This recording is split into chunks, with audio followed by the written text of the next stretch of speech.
Nah, pokok bahasan ini terdiri dari pertanyaan mendasar, ya, mengapa perlu kita mempelajari etika dalam dunia keteknikan. Kemudian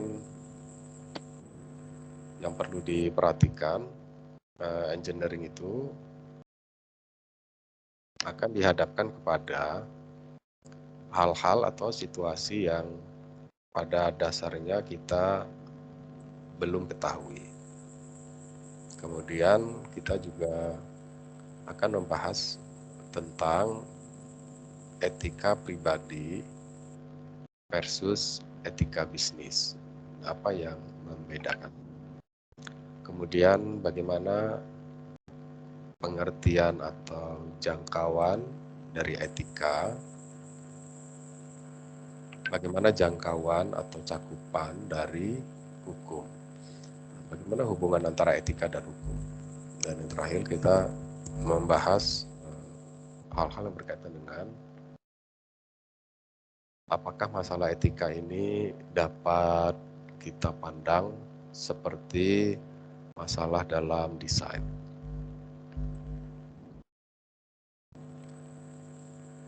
Yang pertama, kita bicara pertanyaan yang paling mendasar. Mengapa di dalam dunia keteknikan itu kita perlu mempelajari etika? Nah, yang pertama perlu dipahami bahwa etika itu dapat dipandang sebagai sebuah studi tentang karakteristik moral. Jadi etika itu adalah studi karakteristik moral. Nah, etika berhubungan dengan pilihan moral yang dibuat setiap orang dalam hubungannya dengan orang lain. Nah, perhatikan di sini kata kuncinya bahwa etika itu berhubungan dengan pilihan moral yang dibuat setiap orang. Artinya setiap orang bisa saja berbeda-beda dalam mengambil sikap. Kenapa? Karena etika itu berhubungan dengan pilihan moral. Nah, ada kalanya satu masyarakat adat tertentu itu bisa berbeda pilihan sikapnya dengan masyarakat adat lain. Pilihan moral satu bangsa itu bisa berbeda dengan pilihan moral dari bangsa yang lain. Kenapa? Karena memang etika itu berhubungan dengan pilihan moral.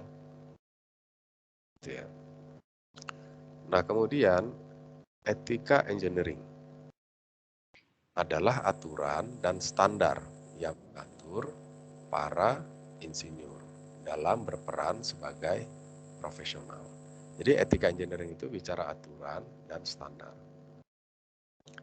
Nah, dari sini kita bisa juga memahami bahwa ternyata etika itu berisi kumpulan aturan-aturan dan juga standar rujukan acuan.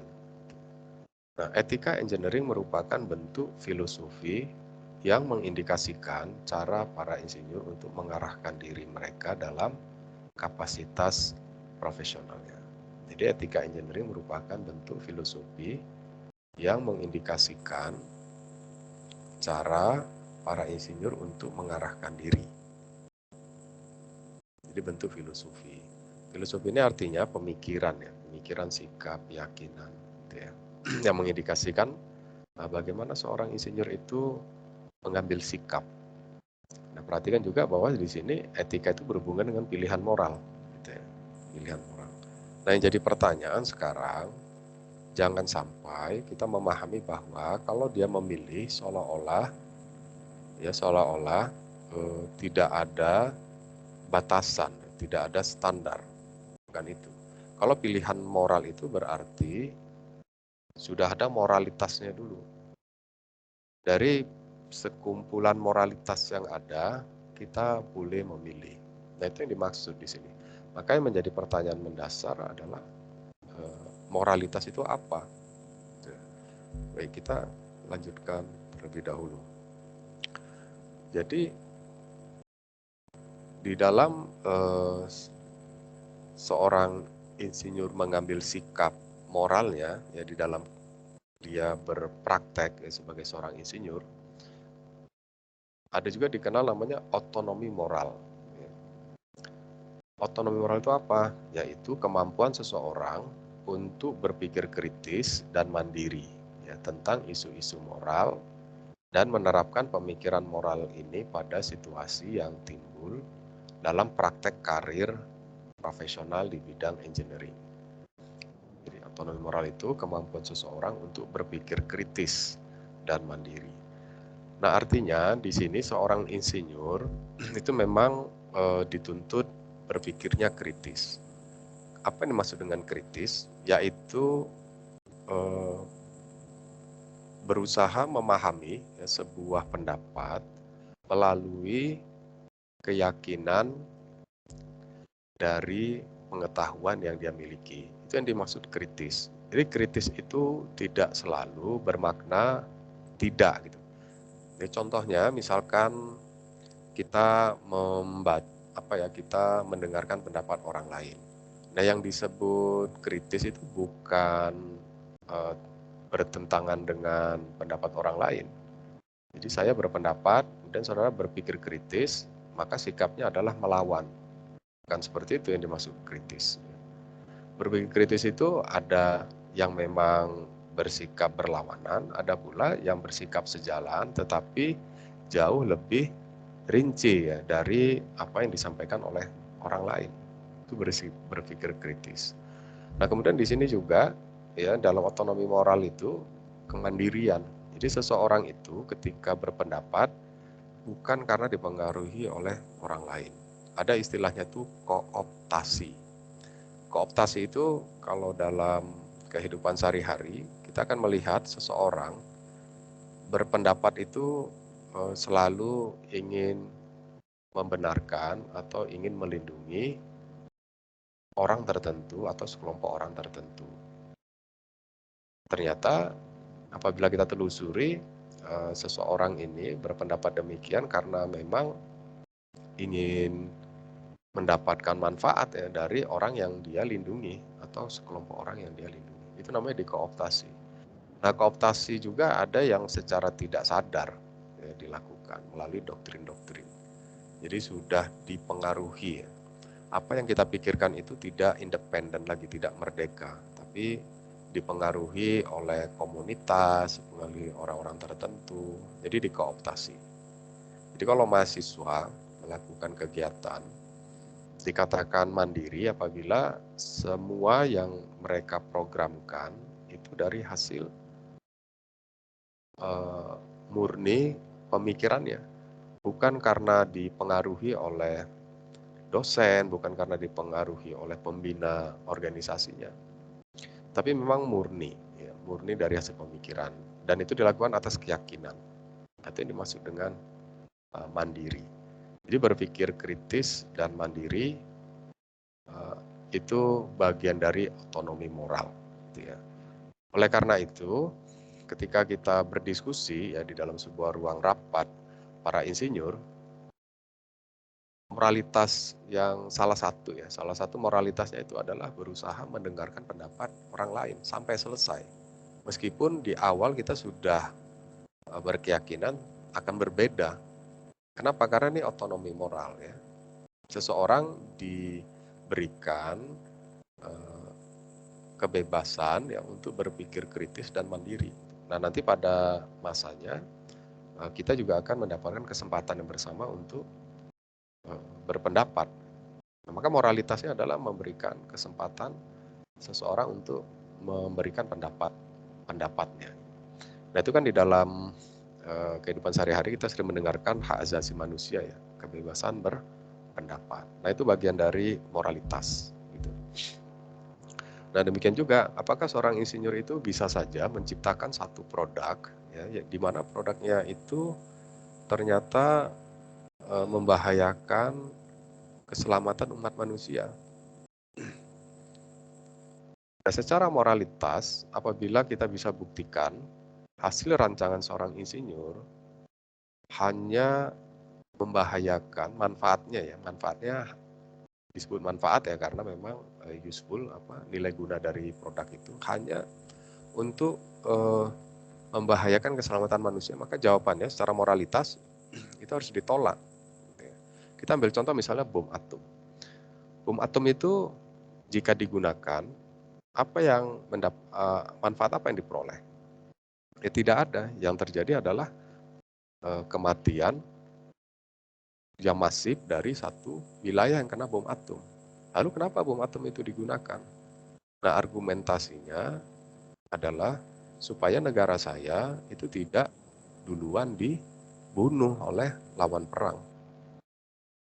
Nah, tetapi jika dipelajari secara kritis, mana nilai manfaat yang lebih besar ya, dibandingkan bom atom itu tidak dibuat. Ya, akibat adanya pembuatan bom atom, ya tentunya bom atom itu jadi ada ketika dibutuhkan, jadi digunakan. Bayangkan kalau dulu tidak pernah dibuat. Nah, itu kan yang pernah menjadi penyesalan dari pencipta bom atom sendiri. Ya, kenapa dulu dia ciptakan konsep bom atom itu? Akibatnya ya pernah terjadi gitu ya. Nah, ini kita bicaranya moralitas gitu ya, moralitas. Jadi kalau saudara diminta untuk menciptakan satu produk, maka selalu berorientasi kepada nilai kemaslahatan bagi banyak orang. Lalu bagaimana ketika produk yang kita buat itu ternyata berbeda dengan apa yang kita maksud? Kita tidak, sebagai contoh misalnya ya, senjata diciptakan untuk para tentara. Nah, senjata itu diciptakan untuk para tentara sejak awal digunakan ketika mereka berperang untuk bisa melindungi diri. Ya, kata kuncinya adalah untuk melindungi diri. Ternyata senjata tersebut bisa saja digunakan tentara untuk membunuh masyarakat umum, bukan di wilayah peperangan, tapi di wilayah damai, di wilayah aman, dan penggunaannya juga tidak pada saat peperangan, pada saat damai. Nah, ini kan tidak pernah diniatkan ya oleh seorang insinyur yang mendesain senjata tadi, karena sejak awal ditujukan untuk peperangan. Lalu apakah secara moralitas si insinyur itu bersalah? Ya, karena telah berhasil menciptakan sebuah senjata tetapi digunakan untuk kegiatan selain perang. Nah, disinilah persoalan-persoalan etika itu muncul, sehingga ada pilihan-pilihan. Ya, ketika saudara sebagai seorang product engineer diminta tolong buatkan senjata, gitu. Nah, di situ saudara ada pilihan moral itu, pilihan moral. Makanya ada beberapa administrasi yang dibuat ya, sebagai bagian ekspresi seorang insinyur untuk menjamin rancangannya itu tidak disalahgunakan, gitu ya, tidak disalahgunakan. Nah, ini yang menjadi tantangan. Ini pertanyaan besarnya, mengapa seorang insinyur itu harus mempelajari etika? Jawabannya adalah agar seorang insinyur itu dapat berhati-hati dalam melakukan praktek-praktek kerja insinyur untuk menjamin keselamatan masyarakat umum. Jadi prinsip kehati-hatian, itu kita perlu belajar etika. Jadi kita bisa tahu mana yang etis, mana yang tidak. Nah, di sini juga kita perlu pahami bahwa engineering itu adalah mengelola hal-hal yang tidak diketahui. Maksudnya apa? Ya, mengelola hal-hal yang tidak diketahui. Nah, isu etika yang dihadapi dalam praktek engineering adalah kurangnya pengetahuan. Ya, isu etika yang dihadapi dalam praktek engineering adalah kurangnya pengetahuan. Nah, maksudnya apa di sini? Nah, saudara ketika membuat ya, sebuah produk, pekerjaan yang paling mudah untuk mengilustrasikan ya, diminta untuk membuat produk. Apabila pengetahuan saudara itu kurang, saudara tidak akan pernah tahu kegunaan lain dari produk yang sedang saudara buat. Sebagai contoh seperti senjata tadi. Sejak awal order yang datang kepada produk engineer ini adalah membuat senjata yang digunakan untuk peperangan. Tapi saudara kurang pengetahuan ketika sekian ribu senjata itu ada di tangan prajurit, tentara, saudara tidak pernah tahu bagaimana sebenarnya manajemen pengelolaan senjata itu. Kapan senjata itu boleh dibawa, disimpan di mana, dan seterusnya. Yang kita tahu ketika digunakan pada saat peperangan dia bisa digunakan. Hanya itu saja yang dipikirkan oleh seorang product engineer. Nah, dia kurang pengetahuan ya, yang selain dari bagaimana cara kerja senjata itu. Nah, itulah yang menjadi persoalan. Ya, karena ketidaktahuannya itu, maka ketika senjata digunakan selain dari peperangan, muncullah masalah. Apakah seorang engineer itu dianggap juga bersalah ya? Karena telah menciptakan sebuah senjata yang bisa membunuh masyarakat publik. Nah, ini dilemanya di situ. Persoalan tentang kurangnya pengetahuan. Kemudian para insinyur selalu dihadapkan pada situasi tidak tersedianya informasi yang dibutuhkan pada saat yang tepat. Ya. Ketika kita mendesain satu produk, ya, ternyata tidak semua informasi yang kita butuhkan itu tersedia. Nah, kadang-kadang begitu produk itu selesai kita desain dan sudah masuk ke pabrik untuk dapat dikomersialisasikan, barulah kita mengetahui informasi tambahan. Nah, jika informasi tambahannya itu ternyata ketika kita analisa berkaitan dengan ancaman terhadap masyarakat publik, nah ini membahayakan. Di situ muncul dilema itu. Kalau kita hentikan produksi produk tersebut, maka perusahaan akan rugi. Ya kan, karena mereka sudah mengeluarkan biaya riset, mereka sudah membeli bahan baku dan bahan atau material lainnya, dan siap untuk berproduksi. Nah, tiba-tiba saudara akan hentikan. Nah, tetapi kalau saudara tidak hentikan, produk tersebut ternyata bisa berbahaya jika digunakan oleh masyarakat publik. Katakanlah isu keamanan. Keamanannya ini ada kemungkinan 10% bisa terjadi kecelakaan. Ya, sebagai akibat adanya informasi tambahan tadi ya. Sebelumnya kita tidak punya informasi tambahan itu. Tidak ada informasi itu. Jadi kita udah hakul yakin. Nah, begitu ada tambahan informasi, kita analisis ulang, resiko eksidennya naik, tambah besar. Nah, apa yang harus dilakukan? Nah, di sini persoalannya gitu. Atau kadang-kadang sudah berproduksi, barulah ada sebuah kejadian. Nah, itulah kejadian yang tidak pernah kita sangka, itulah yang menjadi informasi baru. Nah, saudara kan sering membaca berita itu ya, bahwasanya ada beberapa produk-produk otomotif yang ditarik ya oleh produsennya. Sebagai akibat adanya kejadian-kejadian luar biasa yang mereka sendiri tidak pernah mempertimbangkan, tidak pernah mengetahui kondisi akan terjadi belakangan. Nah, setelah produk tersebut laris digunakan oleh masyarakat, baru produsennya sadar.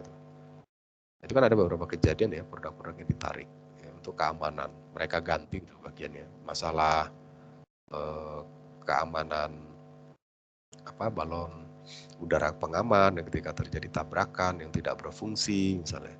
Nah, itu sebagai akibat ada desain yang tidak sempurna gitu ya. Nah, produknya ditarik. Nah, itu bagian dari kadang-kadang insinyur itu dihadapkan pada situasi ketika membuat ya, atau mendesain produk itu informasi nggak lengkap, informasi datang belakangan. Nah, pekerjaan insinyur adalah mengelola hal-hal yang tidak diketahui. Kenapa? Karena apa yang dimaksud mengelola hal yang tidak diketahui? Karena produk yang kita buat ini itu akan digunakan ya, kata kuncinya akan. Artinya kan next time itu atau future. Kita tidak akan pernah tahu apa yang akan terjadi. Yang kita buat saat ini adalah hasil eksperimentasi atau pengujian yang kita ketahui saat ini saja. Sementara ini akan digunakan. pada saat dibuat, ya, melewati quality control, ya sudah kita sampai di situ saja kita mengetahui. Tapi ketika ini nanti sampai di pasar kita kan tidak pernah ketahui. Nah oleh karena itu, ya seorang insinyur itu diminta untuk bisa memperkirakan apa-apa yang akan terjadi di masa datang. Nah, saya ambil contoh misal kita desain mobil, ya desain mobil itu. Nah waktu kita mendesain sebuah mobil, kita berasumsi mobil ini akan berjalan di jalan aspal yang lurus, atau kita sudah memasukkan analisa bahwa mobil yang akan kita buat ini akan berjalan di atas aspal yang mulus, yang kadang jalannya lurus dan kadang berbelok-belok.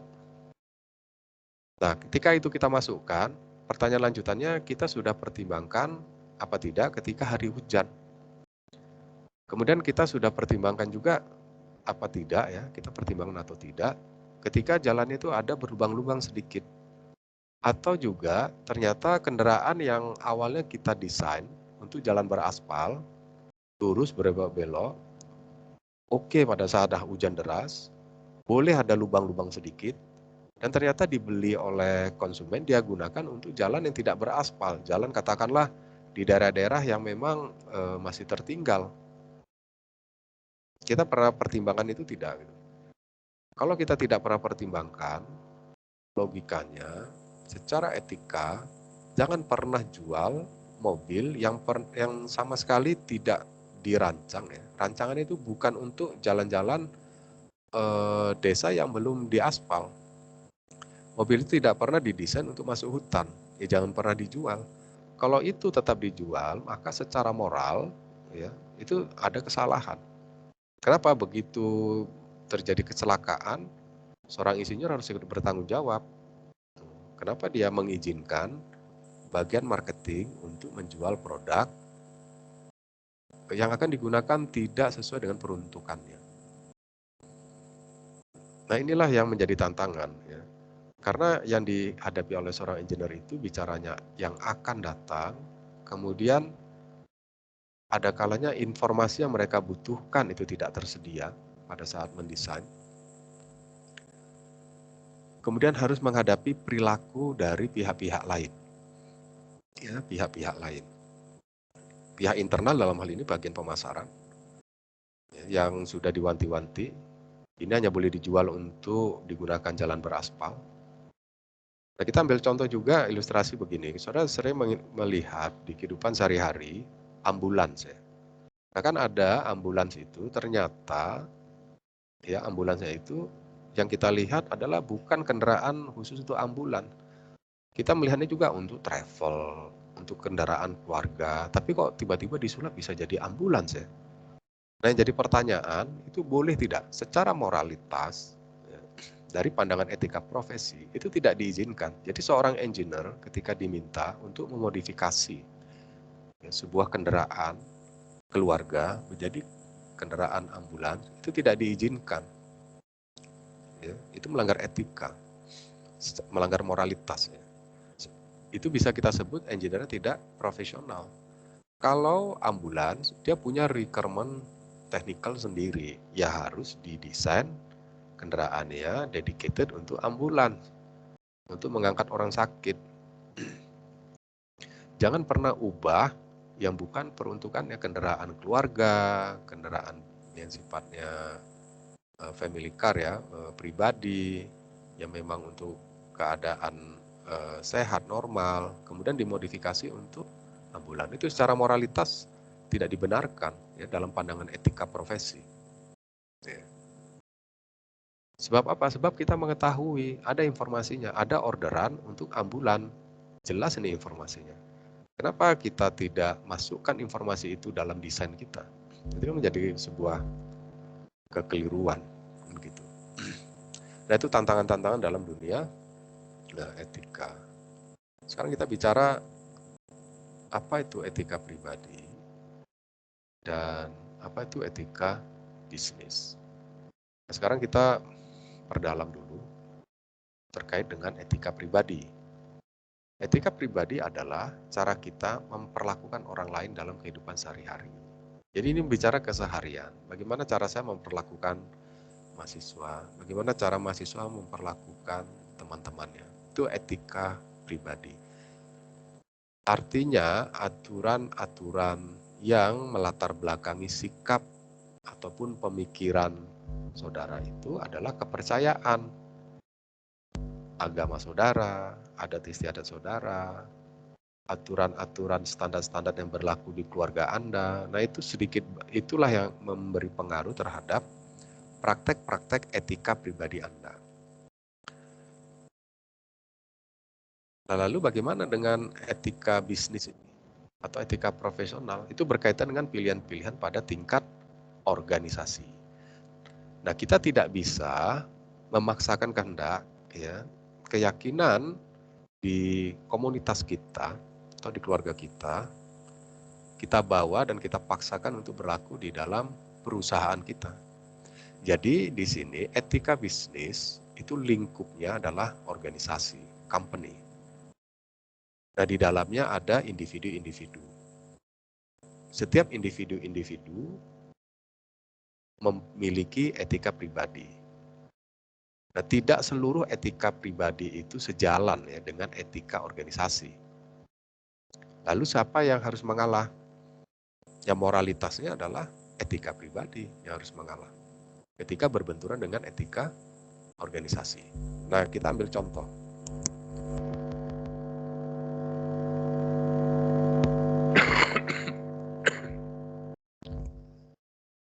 Paling sensitif. Di dalam perusahaan, ya, di dalam perusahaan itu tidak mengizinkan seorang pekerjanya menggunakan hijab, menggunakan jilbab. Nah, ini kan berkaitan dengan etika pribadi, keyakinan seorang karyawan terhadap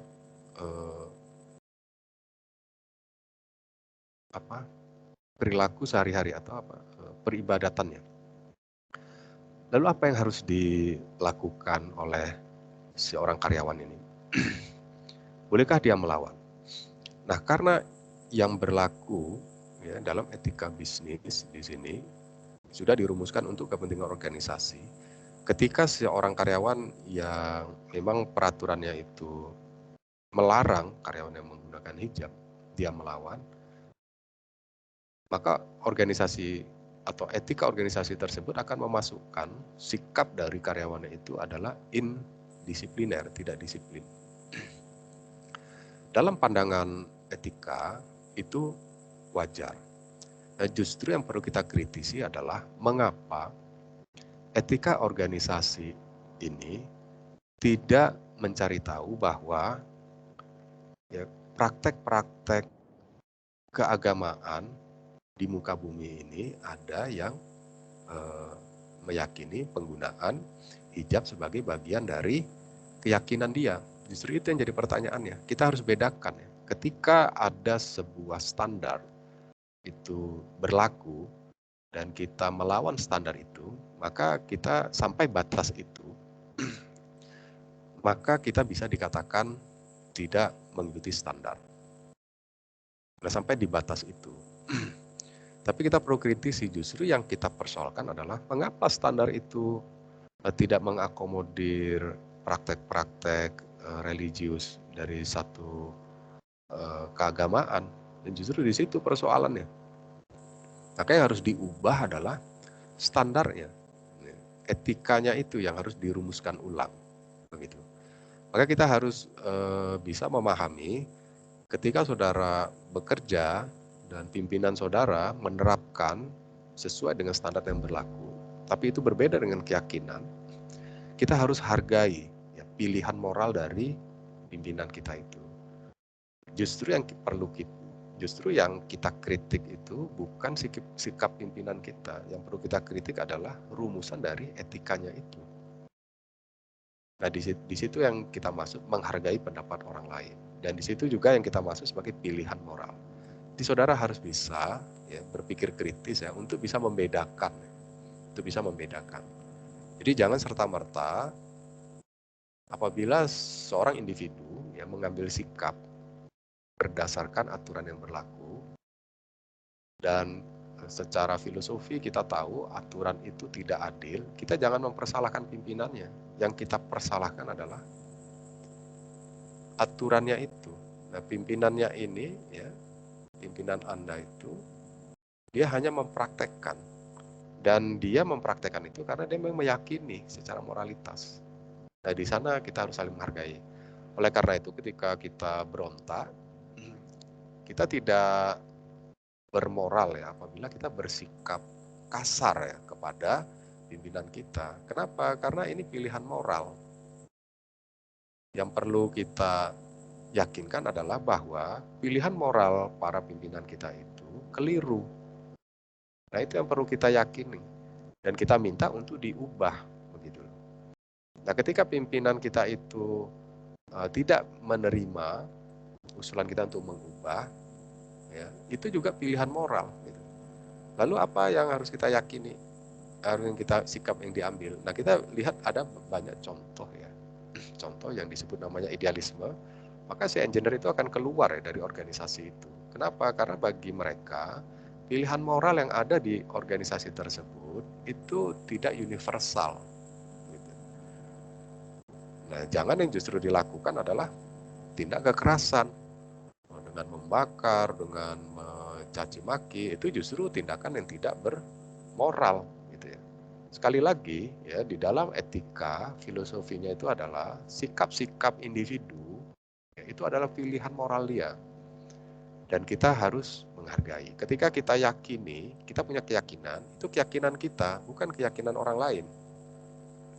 Di situ kita harus berhati-hati. Maka yang universal itu adalah menghargai perbedaan pendapat. Nah, di situ nilai universalnya. Nah, maka seorang engineer itu selalu dihadapkan pada persoalan-persoalan yang sifatnya dilematis tadi. Saudara akan tetap mempertahankan jabatan saudara, ya, tetapi nanti produk-produk yang diproduksi oleh perusahaan tersebut memberi akibat buruk kepada masyarakat luas, tapi saudara mendapat income yang besar tuh sebagai seorang insinyur. Atau saudara memang berhenti dari perusahaan tersebut, tidak mau berkontribusi lagi memproduksi produk-produk yang membahayakan bagi masyarakat luas. Itu pilihan saudara, pilihan moral. Ya, itu pilihan saudara. Gitu. Nah, itu dunia etika pribadi, etika bisnis yang selalu dihadapi oleh seorang engineer. Sehingga seorang engineer itu supaya dia wisdom, supaya dia bijaksana, ya dia harus dibekali pengetahuan yang cukup, ya, diberi pengetahuan yang cukup tentang apa itu etika dan bagaimana bekerja secara profesional dengan menjunjung nilai etika. Lalu kita bicara masih dalam pengertian apa itu etika dan apa itu hukum. Nah, praktek engineering itu diatur oleh banyak aturan pada tingkat internasional, nasional maupun daerah. Jadi ada undang-undang, ya kan? Ada peraturan daerah, ada peraturan presiden, keputusan presiden, macam-macam. Yaitu praktek-praktek, apalagi yang spesifik dengan keinsinyuran. Ada undang-undang keinsinyuran. Jadi praktek engineer itu diatur. Nah, hukum itu dirumuskan berdasarkan etika. Nah, bisa diperhatikan di sini. Dan ada juga atas kepentingan praktis.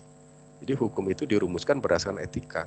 Jadi ketika sebuah hukum itu sama dengan aturan ya. Hukum itu sama dengan aturan. Nah, ternyata hukum itu dibuat berdasarkan etika. Nah, seharusnya ya, kalau bicara etika kan berarti bicara moralitas, bicara universalitas ya. Di mana saja dia dapat diterima oleh banyak orang. Nah, kalau kita bicara universal kan. Nah, etika itu universal. Nah, apabila hukum itu dibuat, dirumuskan berdasarkan etika, maka harusnya hukum itu bisa diterima oleh banyak orang. Kenapa? Karena sifatnya itu fitrah. Universalitas itu sifatnya fitrah. Dan etika itu hakikatnya adalah fitrah. Gitu. Harusnya begitu. Tapi ada kalanya etikanya ini dipertukarkan dengan kepentingan praktis. Nah, oleh karena itu saudara jangan heran ketika banyak persoalan-persoalan yang kita hadapi saat ini ya di Republik kita itu demonstrasi, penolakan gitu ya. Ada dua kubu, ada yang menerima, ada yang menolak. Misalnya Omnibus Law, itu ada yang pro, ada yang kontra gitu ya. Kemudian juga yang terbaru tentang jaminan hari tua yang hanya bisa dibayarkan setelah umur 56 tahun. Sebagian besar menolak, ada juga sebagian tertentu yang menyetujui. Kenapa itu terjadi? Ya karena sudah masuk unsur kepentingan praktisnya, gitu ya. Tidak murni dari prinsip-prinsip universalitas. Ya tentunya kepentingan praktis ini ada juga etikanya di sana. Jadi muter-muter di situ terus ya, masalah moralitas itu. Nah, jadi di sini kalau kita bicara etika dan hukum, legal tetapi tidak etis, nah, itu bisa terjadi. Dia legal, ya. Contoh misalnya begini, untuk kasus jaminan hari tua hanya bisa diambil oleh seorang pekerja ketika umurnya 56 tahun. Apakah itu legal? Legal, kenapa? Karena ada keputusan menterinya. Legal itu. Lalu ini etis enggak ya? Gitu.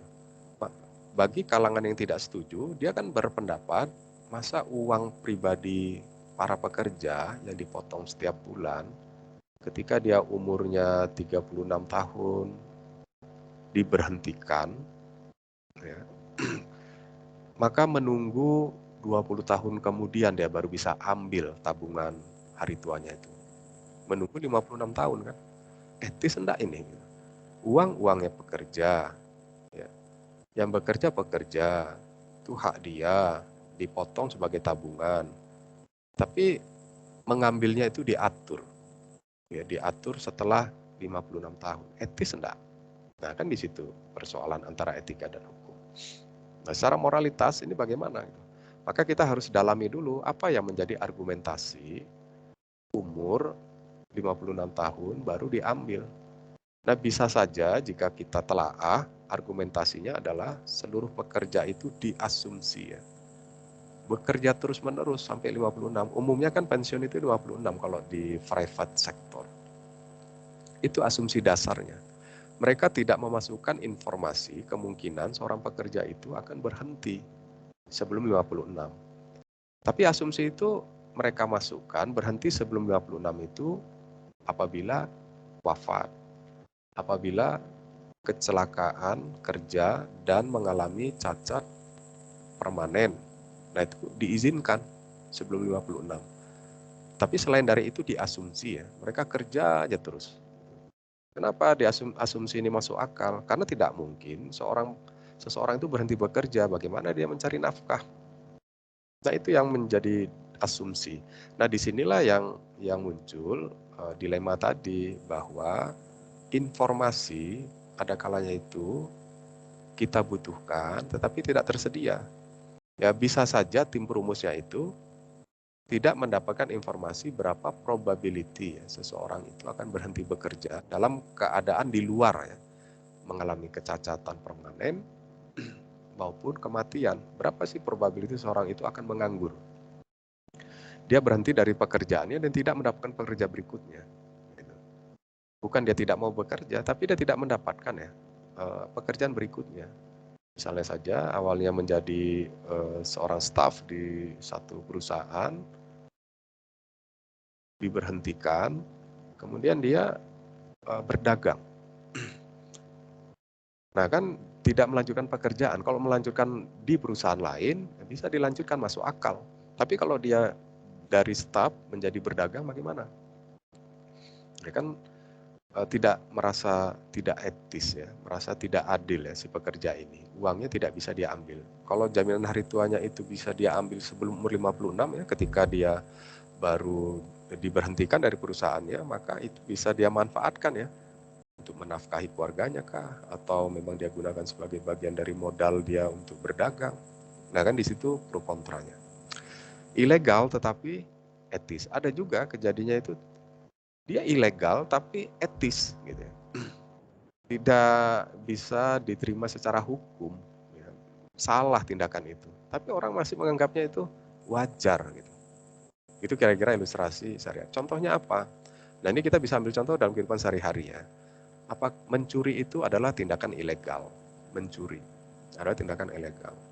Lalu bagaimana penilaian saudara ketika menghadapi satu persoalan, dia mencuri makanan, mencuri sebungkus roti yang dia gunakan untuk memberi makan anak-anaknya yang sangat kelaparan.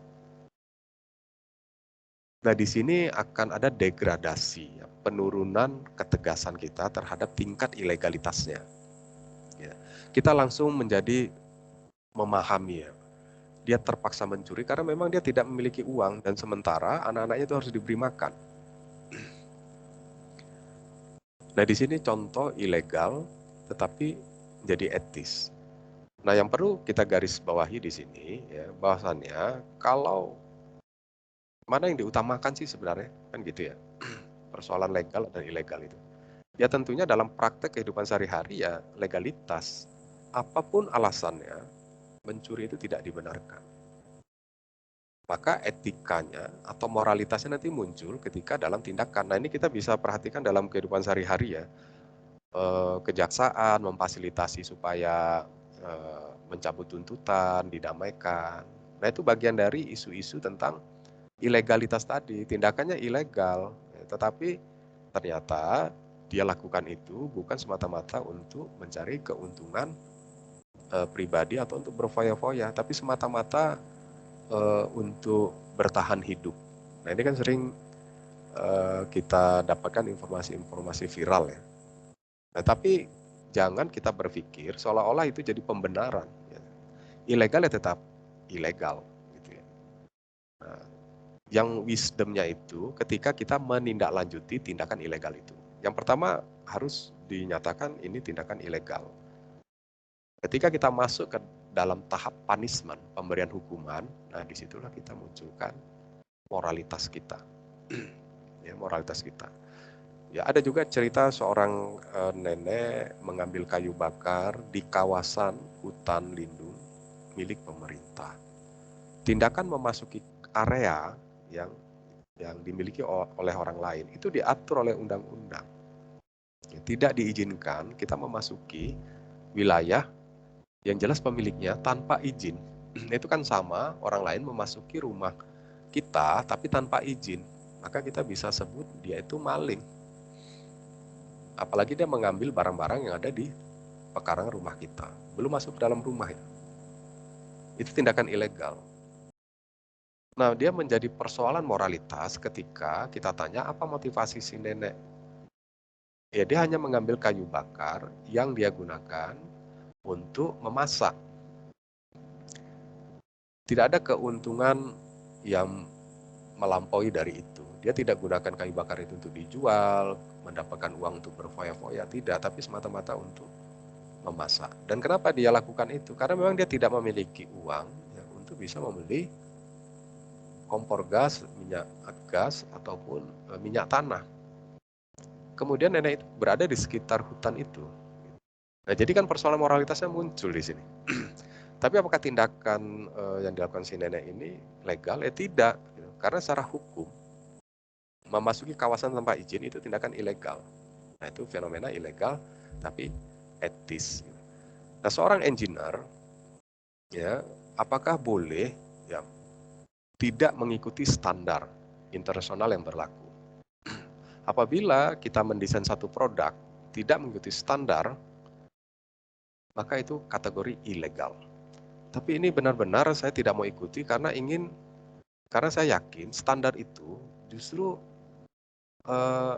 membahayakan bagi konsumen yang akan menggunakan produk. Nah, itu kan keyakinan pribadi Anda. Ya. Dan keyakinan pribadi Anda itu memang didasarkan hal-hal yang sifatnya ilmiah, gitu ya.